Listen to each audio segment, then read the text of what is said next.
తండ్రి బాగా తాగాడు అనుకోండి, కుటుంబంలో ఉన్న తండ్రి బాధ్యత మర్చిపోయి ఇంకా ఆడికి పిల్లలు ఆడికో బాధ్యత, ఇంకేమి వీడికి గుర్తు రాకుండా వీడికి ఏం పట్టించకుండా తాగి ఊగేస్తున్నాడు అనుకోండి. రోజుని వీడు బతుకున్నంత కాలం తాగి సంపాదన అంతా నాశనం చేసి ఈ రోడ్ల మీద పెదరాయిల్లాగా దొల్లేసి అదే తాగేసి వీడి ఇష్టానుసారంగా వ్యవహరించి ఇలాగ పనికిమాల పనులకి వీడు మొత్తానికి తాగేసి పోసేసి డబ్బంతా అలాగా నాశనం చేసేస్తే దీని ఎఫెక్ట్ ఎవరి మీద పడుతుందండి? పిల్లల మీద పడుతుంది.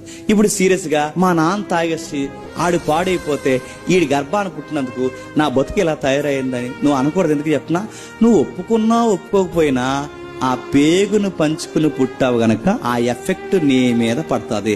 నువ్వు పెద్ద సుభాష్ చంద్రబోస్లో తెర మీదకి వచ్చి ఇది అన్యాయం, ఇది అక్రమం, వాళ్ళు చేసిన బాధకి నాకు సంబంధం ఏంటి అనుకో. ఒకవేళ నువ్వు అలా అంటే ఈ రైట్ కూడా నీకు వర్తించకూడదు. ఏ రైటు? ఇప్పుడు బాగా వినండి.